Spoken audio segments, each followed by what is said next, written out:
അപ്പോഴേ കുറച്ച് മൂവാണ്ടൻ മാങ്ങ കിട്ടിയിട്ടുണ്ട്. ഇതുണ്ടാ എൻ്റെ പറമ്പിൽ നിന്ന് പറിച്ചതാണ് മൂവാണ്ടൻ മാങ്ങ. കണ്ട, നന്നായിട്ട് മൂത്ത് ചെനച്ച മാങ്ങയാണ്. അത് നല്ല മധുരമാണ്. അപ്പം ഇന്നിപ്പോൾ ഞാൻ മൂവാണ്ടൻ മാങ്ങയും കൊണ്ടൊരു ചമ്മന്തി, ചെനച്ച മൂവാണ്ടൻ മാങ്ങ വെച്ചൊരു ചമ്മന്തി അരയ്ക്കാന്ന് ആണ് പ്ലാൻ. അപ്പോൾ അതിന് വേണ്ടിയിട്ട് ഒരു മാങ്ങ ഞാൻ ചെത്തി പൂളിയൊക്കെ എടുത്തിട്ടുണ്ട്. അപ്പോൾ അത് ചമ്മന്തി അരയ്ക്കാൻ വേണ്ടി ഞാൻ എടുക്കുന്നത്, മാങ്ങ ചമ്മന്തി അരയ്ക്കാൻ വേണ്ടി 3 കൊല്ലമുളക്, നല്ല എരിവുള്ളോട് 3 മുളക്, പിന്നെ ഞങ്ങളുടെ ഇവിടെ ഉണ്ടായ കരിവേപ്പില, 2-3 ഇല കരിവേപ്പില, 2 ഒരുമാതിരി മുഴുത്ത 2 ഉള്ളി, തേങ്ങ ഉണ്ടോ, കുറച്ച് തേങ്ങ, കുറച്ച് തേങ്ങ ആവശ്യത്തിന് തേങ്ങ, പിന്നെ മാങ്ങ നന്നായിട്ട് ചതച്ചതാണ്. അപ്പോൾ ആദ്യം ഞാൻ ഈ മുളകാണ് മിക്സിയുടെ ജാറിലിട്ടൊന്ന് മുളക് ആദ്യം ആവശ്യത്തിന് ഉപ്പ് ഞാൻ തേങ്ങയിലിട്ടുണ്ട് കേട്ടോ. അപ്പോൾ ആദ്യം നമ്മളിതൊന്ന് ഈ മുളകൊന്ന് ചതച്ചിടും.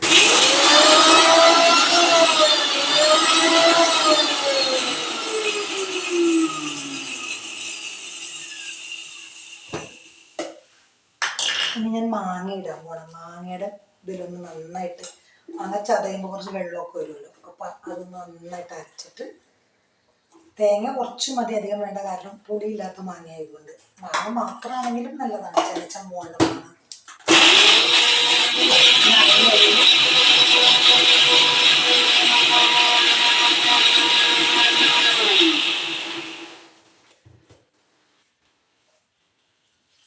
ഇനി അതിലേക്ക് തേങ്ങയും ഉള്ളിയും കറിവേപ്പിലയും കൂടി ഞാൻ ഇടാൻ പോകും. ബാക്കിയുള്ള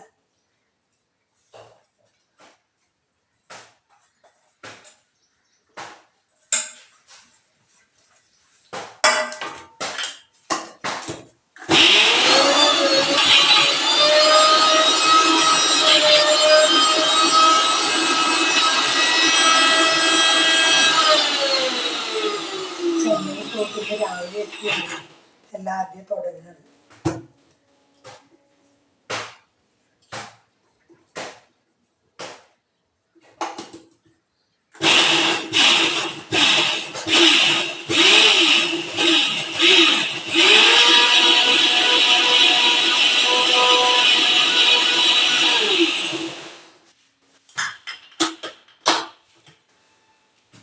ചമ്മന്തി റെഡി ആയിട്ടുണ്ട്. ഇനി ഇത് ചിലർക്ക് ഇത് കടുക് പൊട്ടിച്ച്, അതായത് ഹസ്ബൻഡിന് വേണം 2-3 കടുകും കുറച്ച് കരിവേപ്പിലയും കൂടി ഒന്ന് പൊട്ടിച്ചിട്ടിട്ട് ഇത് അതിനകത്തേക്ക് ഇട്ടെടുക്കാം. എനിക്ക് പക്ഷേ ഇത് വെറുതെ പച്ച കൂട്ടണം ഇഷ്ടം. അങ്ങനെ നമ്മുടെ മാങ്ങ ചമ്മന്തി റെഡി ആയിട്ടുണ്ട്. എത്ര പെട്ടെന്നാണല്ലേ മാങ്ങ ചമ്മന്തി റെഡി ആയത്.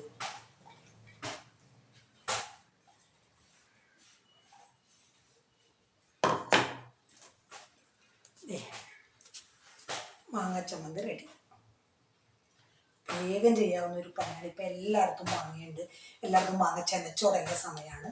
ഇതുപോലെ ചെയ്യാം. ഇത് വേണമെങ്കിൽ തേങ്ങ ചേർക്കാം, തേങ്ങയില്ലാണ്ട് ചമ്മന്തി അരയ്ക്കാം. ഓക്കെ, അപ്പോൾ മാങ്ങ ചമ്മന്തി കണ്ടല്ലോ, മൂവാണ്ടൻ മാങ്ങയും കണ്ടല്ലോ.